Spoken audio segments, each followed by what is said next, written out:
அதாவது இப்போ இன்னைக்கு போட்ட உத்தரவுகள் எல்லாமே ஒரு இடைக்கால உத்தரவு, அது நிரந்தரமான உத்தரவு கிடையாது. Subject to the result of the final proceedings. இப்போ ஃபைனல் ப்ரொசீடிங்ஸில் கிடையாதுன்னு சொன்னால் போட்ட இடைக்கால உத்தரவு ரத்தாயிடும். ஆகவே ஃபைனலாக என்ன சொல்கிறாங்கன்றது நம்ம வெயிட் பண்ணி தான் பார்க்கணும். இடைக்காலமாக நீதிமன்றம் இந்த உத்தரவில் சிபிஐ டிரான்ஸ்ஃபர் பண்ண சொல்லியிருக்காங்க. அது மட்டும் இல்லாமல் retired supreme court judge justice Ajay Rastogi அவர் இந்த சுப்ரீம் இது அப்பாயிண்டட் அந்த கமிட்டி ஸ்பெஷல் இன்வெஸ்டிகேஷன் டீம் மாதிரி அவர் ஹெட் பண்ணுவார். அவர் சிபிஐ இன்வெஸ்டிகேஷனை ஓவர்சி பண்ணுவார். அவர் 2 போலீஸ் ஆஃபீஸர் அவங்க தமிழ்நாட்டில் அவங்க பணிபுரியக்கூடாது, பட் அவங்க ஏதோ ஒரு காலத்தில் பணிபுரிஞ்சிருக்கலாம். ஸோ அந்த மாதிரி ஒரு 2 போலீஸ் ஆஃபீஸரை செலக்ட் பண்ணி இந்த 3 பேர் கொண்ட இந்த ஸ்பெஷல் இன்வெஸ்டிகேஷன் டீம் சிபிஐ என்கொயரியை அவர்கள் கண்காணிப்பாங்க. ஸோ இது இன்ட்ரிம் ஆர்டர். இன்னைய தேதியில் பார்த்தீங்கன்னா எங்களுக்கு கவுண்டர் ஃபைல் பண்ண சொல்லி நீதிமன்றம் அறிவுறுத்தி இருக்கிறது. அது முதல் நாள்லே சொல்லியிருக்காங்க. அவங்க தாவாக்கா தரப்பில் அவங்க சிபிஐ என்கொயரி வேணும் அப்படின்னு சொல்லி அவங்க சிபிஐ என்கொயரி கேட்கலன்னு சொல்ல முடியாது. அவங்களும் சிபிஐ என்கொயரி தான் கேட்டாங்க. அதனால அந்த ஒரு இன்ட்ரிம் ஆர்டராக தான் இது போட்டிருக்காங்க. அது மட்டும் இல்லை, இன்னைக்கு நீதிமன்றத்தில் 2 பேர் அவர்கள் அவங்களுடைய பேரில் பொய்யாக மோசடியாக வழக்கு தாக்கல் செய்யப்பட்டு அவங்களுக்காக ஆர்கியூ பண்ணியிருக்கிறதா நீதிமன்றத்தில் தெரிவிச்சிருக்காங்க. ஸோ அதனால் நீதிமன்றம் என்ன சொல்லியிருக்குன்னா, நீங்கள் ஒரு பெட்டிஷன் போடுங்க, மனு போடுங்க அப்படின்னு சொல்லியிருக்காங்க. அதாவது நீதிமன்ற பரிபாலனில் பார்க்கும்போது ஃப்ராட் விஜியேட்ஸ் ஆல் சாலும் ஆக்ட்ஸ். ஒரு ஃப்ராடுலண்டாக மோசடியாக எந்த தீர்ப்பு பெற்றாலும் அந்த மோசடி என்று தெரிய வந்தால் நீதிமன்றம் அந்த தீர்ப்பை ரத்து செய்துவிடும். ஸோ இது ஒரு டாக்டரின் இருக்கு. ஸோ நீதிமன்றம் எங்களையோ கவுண்டரும் போட சொல்லியிருக்காங்க. நாங்களும் நீதிமன்றத்தில் இன்னைக்கு லீடிங் நியூஸ் பேப்பர்ஸ்லாம் வந்திருக்கு இந்த மாதிரி அப்படின்னு சொல்லி நீதிமன்றத்திலையும் தெரிவித்தோம். எங்களையும் கவுண்டர் போட சொல்லியிருக்காங்க. இது இடைக்கால தீர்ப்பு தான். 41 பேர் இறந்து போயிருக்கிறார்கள், 146 பேர் காயம் அடைந்துள்ளார்கள். அவர்களுக்கு ஒரு நல்லது என்ன இவர்கள் உச்சநீதிமன்றத்தில் செய்திருக்கிறார்கள் என்று கேட்டீங்கன்னா அவங்களுக்கு ஒன்றுமே செய்யலை. அதுதான் நான் சொல்ல முடியும். தங்களை எந்த அளவில் பாதுகாத்துக்க முடியும்னு நினச்சிக்கிட்டு இங்கே பண்ணுறாங்க. ஆனால் இது இந்த தீர்ப்பு இறுதி உத்தரவுக்கு உட்பட்டது. அதனால இறுதி உத்தரவு என்னன்றது நம்ம வெயிட் பண்ணி பார்ப்போம். அப்ப இந்த உத்தரவால இப்ப ஏற்கனவே அமைச்சிருக்கிற ஒரு நீதிபதி ஆணையம் மற்றும் எஸ்ஐடி அது 2மே காலாவதி ஆகிறதுக்கான வாய்ப்புகள் இருக்குதா? இல்லைங்க. அதாவதுங்க, ஏற்கனவே அமைக்கப்பட்ட அருணா ஜெகதீசன் கமிஷன் பற்றி நீதிமன்றத்தில் இன்னைக்கே சொல்லிட்டாங்க. அதை நாங்கள் டச் பண்ணலன்ட்டாங்க. ஸோ அந்த நீதிமன்றம் ஆணையம் அது தொடரும். அருணா ஜெகதீசன் அந்த 1 மேன் கமிஷன் அவங்க ஆணையம் தொடரும். அது ரத்தாகலை. இரண்டாவது, இந்த சிட் இன்வெஸ்டிகேஷனை அவங்க இது வரைக்கும் என்ன இன்வெஸ்டிகேட் பண்ணியிருக்காங்களோ அதெல்லாம் டிரான்ஸ்ஃபர் பண்ண சொல்லியிருக்காங்க. அப்படின்னா என்ன அர்த்தம்னா, இன்ன தேதி வரைக்கும் அவங்க செஞ்ச விசாரணையெல்லாம் சரியானதே தான் அர்த்தம். சில நேரங்களில் நீதிமன்றம் என்ன சொல்லும், டினோவோ ஆரம்பத்திலேருந்தே இன்வெஸ்டிகேட் பண்ண அப்படின்னு சொல்றது வாய்ப்புகள் இருக்கு. ஆனால் இன்னைய தேதியில் என்ன இருக்கோ அதை இன்வெஸ்டிகேஷன் டிரான்ஸ்ஃபர் பண்ணுங்கன்னு சொல்லியிருக்காங்க. அதனால இது சிட் டிரான்ஸ்ஃபர் பண்ணணும். இந்த 3 பேர் போலியாக மனு தாக்கல் பண்ணாங்க விஷயத்தில் உச்சநீதிமன்றமே சொல்லியிருக்கு, தேவைப்பட்ட சிபிஐ விசாரணைக்கு கூட விடுவோம்னு. அந்த அளவுக்கு இன்னைக்கு என்ன கருத்து தெரிவிச்சிருக்கு? நிச்சயமாக இது அதுதான் நான் சொன்னேன் உங்களுக்கு. ஃப்ராட் விஜியேட்ஸ் சாலும் ஆக்ட்ஸ்.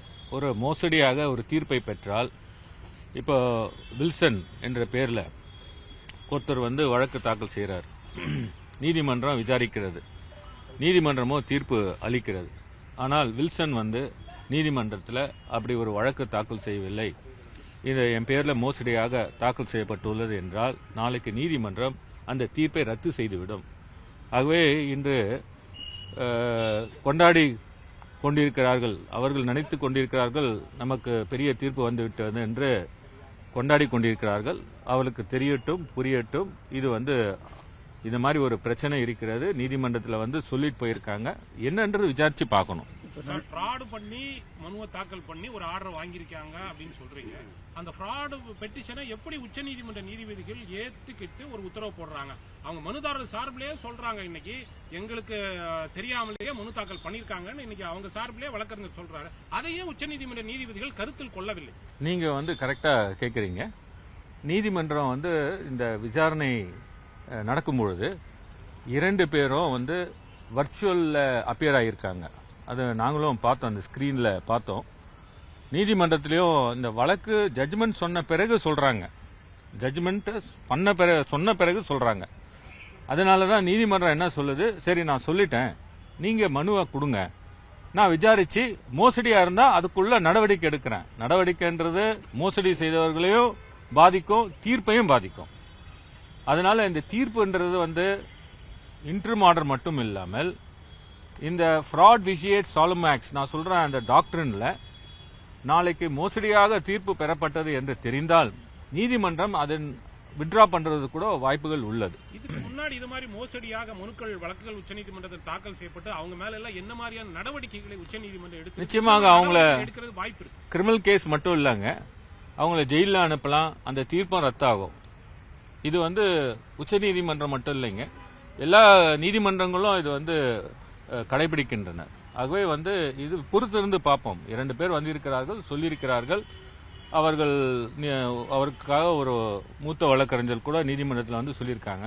ஆகவே இன்றைய தேதியில நீங்க என்ன பார்க்கணும்னா, இந்த 41 பேர் இறந்த குடும்பங்களுக்கும் 146 பேர் காயமடைந்தவர்களுக்கும் மற்றும் வந்து யார் யாருக்கெல்லாம் பாதிக்கப்பட்டவங்களோ அவங்களுக்கு என்ன வந்து இந்த உத்தரவால என்ன பலன், நீங்க அதை தான் பார்க்கணும். நீங்க இந்த உத்தரவால அவங்களுக்கு ஏதாவது பலன் இருக்கா? அவங்களுக்கு எந்தவித பலனும் இல்லை. ஏற்கனவே அவங்களுக்கு வந்து அரசால் வந்து 10 லட்சம் ரூபாய் அவங்க வந்து மாண்புமிகு முதலமைச்சர் அன்றைய தேதியிலே அவர் வந்து தூங்காமல் ஒரு பிளைட்டை பிடிச்சு கரூருக்கு போய் அங்கே இருந்து எல்லா உதவிகளும் செய்துள்ளார். ஆகவே வந்து இந்த 2 நபருக்கும் நான் சொன்ன அந்த 41 + 146 அவங்களுக்கு இந்த ப்ரொசீடிங்ஸ்ல எந்த விதத்திலயும் அவங்களுக்கு வந்து உதவியா இருக்காது. சார், ஆணையம் போட்டது, அது விசாரணை நடந்துட்டு இருக்கு, அதுக்கு எந்த தடையும் விதிக்கல. சென்னை உயர்நீதிமன்றம் உத்தரவுப்படி ஒரு விசாரணை குழு அமைக்கப்பட்டிருக்கு. 2 பேருமே விசாரணை நடத்திட்டு இருந்தாங்க. விசாரணை 2 பேருமே தொடர்ந்து நடத்திட்டு இருக்கிற சூழ்நிலையில சிபிஐ விசாரணைக்கு போட்டிருக்காங்க. இது வந்து அந்த பாதிக்கப்பட்டவர்களுக்கு உதவியா இருப்பதற்கு காலதாமதம், நீதி கிடைக்கிறது காலதாமதம் ஏற்படுவதற்கு வாய்ப்புகள் இருக்கிறதா? ஏன்னா ஏற்கனவே 2 பேரும் விசாரணை தொடங்கி இருக்கின்ற இந்த சூழ்நிலையில அதனால்தான் நான் சொன்னேன், அந்த 2 நபர்களுக்கும் அவங்களுக்கு வந்து எந்த விதத்திலயோ இது யூஸ்ஃபுல்லா இருக்காது. 1 நம்பர் 2 வந்து அருணா ஜெகதீசன் ஆணையம் வந்து அவங்க என்கொயரி பண்ணிட்டு இருக்காங்க. அவங்க ஆணையம் மிக முக்கியமான ஆணையம். அவர்கள் வந்து யார் மேல ஃபால்ட் இருக்கு, யார் மேல நெக்லிஜென்ஸ் இருக்கு அப்படின்றது சொல்லக்கூடிய முக்கியமான ஆணையம். அந்த ஆணையம் இன்னைக்கு வரைக்கும் உச்ச நீதிமன்றம் டச் பண்ணல. அந்த ஆணையம் வந்து அவங்களுக்கு பாதிக்கப்பட்ட அந்த நபர்களுக்கு என்ன அவங்களுக்கு ரிலீஃப் இருக்கு, என்ன அவங்களுக்கு என்டைட்டில்மெண்ட், இது அவங்க சொல்லுவதற்கு அதிகாரமும் உள்ளது. ஆகவே தான் சொன்னேன், இந்த உச்ச நீதிமன்ற தீர்ப்புகள் வந்து யாருக்கு சாதகமா யாருக்கு வந்து கொண்டாடக்கூடிய நபர்கள் வந்து நிச்சயமா வந்து அங்க பாதிக்கப்பட்ட மக்களுக்கு எந்த விதத்திலயோ வந்து அவங்களுக்கு யூஸ்ஃபுல்லா இருக்காது. இந்த தீர்ப்பு வந்து எந்த விதத்திலயும் அவங்களுக்கு யூஸ்ஃபுல்லா இருக்காது. தங்களை தாங்களே காப்பாற்றிக் கொள்ள வேண்டிய ஒரு கட்டாயத்தில் இருப்பவர்கள் வந்து இது தற்சமயமாக டெம்பரரியாக அவர்களுக்கு வந்து ஒரு ரிலீஃப்னு நினைக்கலாம். பட் வந்து இது subject to final orders. Sir, ஏற்கனவே நடிகர் விஜய் வந்து சிபிஐ ஒன்றிய அரசினுடைய கைப்பாவையாக செயல்படுதுன்னு முன்னாடி பேசியிருக்காரு. இப்போ அந்த சிபிஐ விசாரணை எப்படி ஏத்துக்கிறாங்க? அதுதான் எங்களால புரியல. இப்போ இன்னைக்கு ஆதவ அர்ஜுனா வந்து அவர் சொல்லிட்டு போறாரு, சிபிஐ எங்களுக்கு விக்டரி எங்களுக்கு அப்படின்னு சொல்றாரு. தேவையில்லாம மற்றவர்களுடைய பெயர் அவரெல்லாம் இழுக்கிறார். அவர் மேல ஏகப்பட்ட கேஸ் இருக்கிறது. அவர் அவ்வளவு கேஸ் ஃபேஸ் பண்ணிட்டு இருக்காரு. இவ்வளவு நாளா கரூருக்கும் செல்லவில்லை, எல்லாம் ட்விட்டர்லயோ இதுலயோ மீடியாவில் தான் வந்துட்டு இருக்காங்க. இந்த சிபிஐ கேட்காதவர்களுக்கு ஏன் சிபிஐ வந்து விட்டது என்று கொண்டாடுகிறார்கள். சிபிஐயே அவங்க வந்து மனுவில் கேட்கல, அவங்க வழக்கறிஞர்களும் சிபிஐ வேணான்னு தான் சொல்றாங்க. ஆகவே இதெல்லாம் பார்த்தீங்கன்னா இது இந்த வழக்கு இந்த உத்தரவு இவங்க பெறப்பட்டது உண்மையிலே யாருக்கு மக்களுக்கு பயன்படுமான்னு தான் நீங்க பார்க்கணும். இது எந்த விதத்தில் பாதிக்கப்பட்ட மக்களுக்கு பயன்படுமான்னு பார்க்கணும். எங்களை பொறுத்த மாட்டில் நீதிமன்றம் என்ன சொல்கிறதோ அதை நாங்கள் வந்து செய்து கொண்டிருக்கிறோம். நீதிமன்றத்தில் இப்பொழுது வந்து எங்களுக்கு பர்மிஷன் கொடுத்துருக்காங்க கவுண்டர் ஃபைல் பண்ண சொல்லி, கவுண்டரும் போடுவோம். அது மட்டும் இல்லாமல் இந்த மோசடியாக பெற்ற தீர்ப்புகள் அது வந்து அதை பற்றி அந்த நபர்களே நீதிமன்றத்தில் வந்து சொல்லியிருக்கிறார்கள். அது சம்பந்தமாகவும் அது நீதிமன்றத்துக்கு எங்களுடைய கருத்துக்களை சொல்லுவோம். இன்னைக்கு பேசுறப்ப ஆதவ் அர்ஜுனா திமுக குறிப்பா ஆளும் அரசும் நிர்வாகமும் தவேகாக்கு எதிரான ஒரு செயல்பாட்டை நடத்தி தான் வந்து இது போன்ற நடவடிக்கைகளை ஏற்படுத்திட்டு வர்றாங்க. பல்வேறு தவறான தகவல்களை தவேகாக்கு எதிராக தமிழ்நாடு அரசு, அதாவது மக்களால் தேர்ந்தெடுக்கப்பட்ட அரசே வந்து தற்பொழுது பரப்பிட்டு வருது அப்படின்ற ஒரு குற்றச்சாட்டையும் நீங்க பேசுறப்ப அவர் முன் வச்சாரு. நீங்க இவ்வளவு நாளா ஏன் வரல மீடியால? நீங்க கேட்ட இடத்துல தானே அந்த இடம் கொடுக்கப்பட்டுள்ளது. இதே 2 நாளுக்கு முன்னாடி எடப்பாடி அவர்கள் வந்து அதே இடத்துல இருந்து பேசியிருக்காங்க. நீங்க வந்து ஒரு கிரவுட் கண்ட்ரோலிங் மெக்கானிசம், நீங்க இவ்வளவு பேரை அழைச்சிட்டு வரீங்கன்னு சொல்லிட்டு அதுக்கு மேல நபர்கள் வந்தா நீங்க அதுக்கு பொறுப்பேற்றுக்க மாட்டேங்கிறேன்னு சொல்றீங்களா? தண்ணி ஏன் கொடுக்கல? அந்த இடத்துல ஏன் டாய்லெட் வசதி நீங்க பாத்துக்கல? இந்த மாதிரி ஒரு இடத்த நீங்க ஏன் தேர்வு பண்றீங்க? நீங்க எழுதி கொடுத்ததுனால தானே அந்த தேர்வு ஆகிறது. இதெல்லாம் வந்து அவர்கள் வந்து ஆணையத்தை ஃபேஸ் பண்ண வேண்டியது இருக்கும். அவர்கள் நினைக்கிறார்கள் சிபிஐன்றது நல்லா புரிஞ்சுக்கங்க, கிரிமினாலிட்டின்றது வேற. அவர்கள் வந்து இந்த அவருடைய ஆக்டினால இந்த பாதிப்பு உள்ளான ஆணவர்களுக்கு என்ன நஷ்டஈடு தர வேண்டும் என்பது வேற. நிச்சயமா அதனால்தான் முதல்ல இருந்தே சொல்லிட்டு இருக்கேன், இந்த பாதிப்பு உள்ள ஆனவர்களுக்கு வந்து எந்த விதத்திலும் இந்த உத்தரவு அவர்களுக்கு யூஸ்ஃபுல்லா இருக்க போறதில்ல. இவர்கள் ஆதவ் அர்ஜுனா அவர்கள் வந்து சிபிஐ கேட்கவில்லை என்று அவர் முதல்ல சொன்னாரு. ஆனா இப்போ வந்து சிபிஐ ஆர்டர் போட்டுட்டாங்க, அது எங்களுக்கு பெரிய வெற்றி அப்படின்னு சொல்லி சொல்றாரு. நீதிமன்றத்தில் அவங்க வச்ச வாதம் வேற. இன்னைக்கு வந்து ஒரு ஆர்டர் வந்தோடனே தனக்கு தன்னாலதான் வந்து விட்டது என்பது அவரை சொல்லி சொல்றாரு. ஆகவே இது எந்த விதத்திலயும் வந்து பாதிக்கப்பட்டவர்களுக்கு ஒரு உங்களுக்கு ரிலீஃப் கிடைக்கும்னு அவங்க நினைக்க முடியாது. சார், இந்த வழக்க சிபிஐ என்ன வழக்கா பதிவு செய்து விசாரிப்பாங்க? கிரிமினல் வழக்கா பதிவு செஞ்சு விசாரிப்பாங்களா இல்ல வேற மாதிரி? நிச்சயமா அது கிரிமினல் வழக்கு தான். உச்சநீதிமன்ற நீதிபதிகள் ஏன் சென்னை உயர்நீதிமன்றம் கிரிமினல் வழக்கா இதை வந்து பதிவு செய்து உத்தரவு போட்டுச்சுன்னு நீதிபதிகள் ஏன் கேள்வி கேட்கறாங்க? அதாவதுங்க சிபிஐல கிரிமினல் வழக்கா தானே பதிவு பண்ணுவாங்க. அதாவதுங்க ஒரு ரிட் பெட்டிஷன் தாக்கல் செய்யும் பொழுது ரிட் ஆர்டினரியா இருக்கும், ரிட் கிரிமினல் ஆகும். ரிட் கிரிமினல் எப்போன்னா ஒரு போலீஸ் சம்பந்தப்பட்ட விஷயங்கள், அதாவது ஒரு இன்வெஸ்டிகேஷனோ இல்ல வந்து ஒரு டைரக்ஷனோ போலீஸ் சம்பந்தப்பட்ட கிரிமினல் அஃபென்சஸ் சம்பந்தப்பட்ட அந்த மாதிரி கொண்டதா இருந்தா அது ரிட் கிரிமினல் என்று அழைப்பார்கள். இந்த வழக்கு வந்து ரிட் கிரிமினல் என்று ஏன் அசைன் பண்ணிருக்காங்கன்னா அவங்களுடைய அவர்மெண்ட்ஸ்ல அந்த மாதிரி சொல்லியிருக்காங்க. அப்படிதான் மனுதாரர் வந்து நீதிமன்றத்தில் சொல்லியிருக்காரு. அது வந்து நீதிமன்றத்துக்கும் உச்ச நீதிமன்றத்துக்கும் உயர் நீதிமன்றத்துக்குமான ஒரு அட்மினிஸ்ட்ரேட்டிவ் விஷயம். இதுல வந்து எந்த விதத்திலயோ இவங்களுக்கு யாருக்கும் இதுல ஒரு பெரிய இது கிடையாது. எப்படி ஒரு கேஸ ஒரு சிவில் என்ற மேட்டரை கிரிமினல்னு சொல்லியிருக்கீங்க, அந்த விஷயத்தை என்கொயர் பண்ணணும்னு சொல்லி ஹைகோர்ட் ரிஜிஸ்ட்ராருக்கு தான் கொடுத்துருக்காங்க. இந்த வழக்கை பாருங்க, இந்த வழக்கை தாக்கல் செய்த ஒரு தினேஷ் என்ற ஒரு நபர். இந்த தினேஷ் வந்து அவர் வந்து ஆர்கியூ பண்ணும்போது அவர் வந்து இருக்கிற ஸ்டேட் ஏஜென்சி மேல நம்பிக்கை இல்லை, அதனால வேற ஒரு ஏஜென்சி கொடுக்கணும்னு சொல்லி அவர் ஆர்கியூ பண்றாரு. உயர்நீதிமன்றம் தன்னிச்சையாக ஸ்பெஷல் இன்வெஸ்டிகேஷன் டீம் அப்பாயின்ட் பண்றாங்க. இதுல அரசு எந்த விதத்திலயும் வந்து ஸ்பெஷல் இன்வெஸ்டிகேஷன் டீம் வேணும்னு சொல்லி யாரும் கேட்கல. நீதிமன்ற உத்தரவு வந்து விட்டது, வந்த பிறகு அதை வந்து டிரான்ஸ்பர் பண்ணணும். அதனால அந்த இன்வெஸ்டிகேஷனை டிரான்ஸ்பர் பண்ணாங்க. இந்த இன்வெஸ்டிகேஷன் டிரான்ஸ்பர் பண்ணலன்னா லோக்கல் போலீஸ், கரூர் போலீஸ் தான் இன்வெஸ்டிகேட் பண்ணணும். ஆகவே இந்த சென்னை உயர்நீதிமன்ற போட்ட தீர்ப்பு வந்து எந்த விதத்திலயும் அரசு வந்து இதுல இன்டர்வியூனே பண்ணல, போட்ட உத்தரவை செயல்படுத்துது, அவ்வளவுதான். ஆனா ஆதவ் அர்ஜுனா என்ன சொன்னாருன்னா, இந்த தீர்ப்புக்கு பிறகு வந்து ஆதவ் அர்ஜுனா தமிழ்நாடு அரசு பிரஷர் போட்டு ஆர்டர் வாங்கிட்டாங்க அப்படின்னு ஒரு குற்றச்சாட்டை முன்வைக்கிறார். அவர் சொல்றது contempt of court. Aadhav Arjuna அப்படி சொல்லியிருந்தா அது நீதிமன்ற அவமதிப்பாகும். அவர் எப்படி ஹைகோர்ட்டை வந்து கவர்மெண்ட் பிரஷர் போட்டது என்று சொல்ல முடியும்? அப்படி சொன்னா ரொம்ப தவறானது. இந்த மாதிரி ஒரு வாதங்கள் வந்து எடுத்து வைக்க கூடாது. அரசு அதிலே பாருங்க, அந்த வழக்குல அந்த உத்தரவுல நீதியரசர் செந்தில்குமார் அவர் வந்து ஸ்டேட் கவர்மெண்டோட இன்வெஸ்டிகேஷனை அவருக்கு வந்து உடன்பாடு இல்லை. உடன்பாடு இல்லாம இருக்கும்போது அவர் ஸ்பெஷல் இன்வெஸ்டிகேஷன் டீம் போடுறாரு. அவரு தான் வந்து ஆபீசர்ஸை டிரா பண்றாங்க, அஷ்ரா கார்க் உள்பட.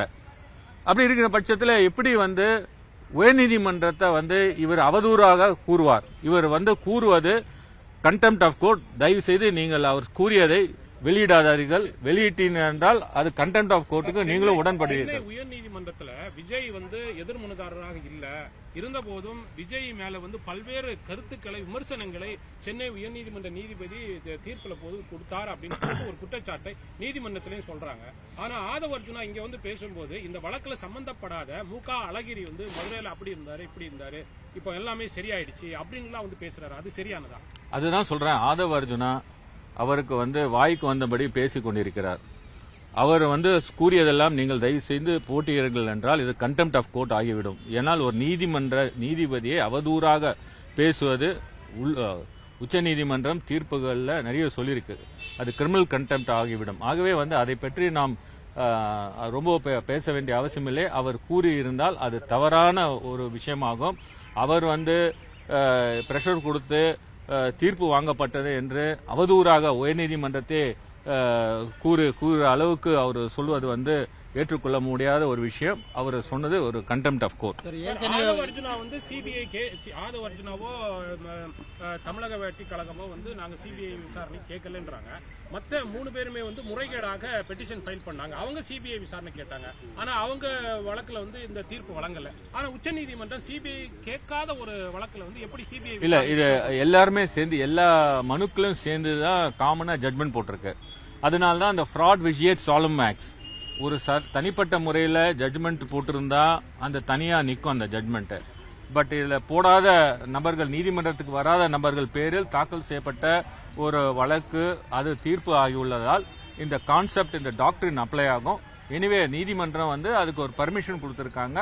அது சம்பந்தமாக நீதிமன்றத்தை அணுக சொல்லியிருக்கிறார்கள். நாங்களும் அதுக்கு நீதிமன்றத்தை அணுகுவோம். சார், ஏற்கனவே இப்போ சிபிஐல வந்து ஃபோர்ஸ் இல்லை, நாடு முழுவதும் பல வழக்குகள் நிலுவையில் இருக்கு. அப்போ இந்த வழக்கும் வந்து விசாரணை பல மாதங்களுக்கு தாமதமாகிறதுக்கு தான் இவங்க சிபிஐ கேட்கிறாங்களா? நான் அதனால தான் சொன்னேன், இந்த உத்தரவு வந்து எந்த விதத்துல பாதிக்கப்பட்ட மக்களுக்கு அவங்களுக்கு நீதி கிடைக்கும்னு இதை கொண்டாடுறவங்க தான் சொல்லணும். நன்றி, வணக்கம்.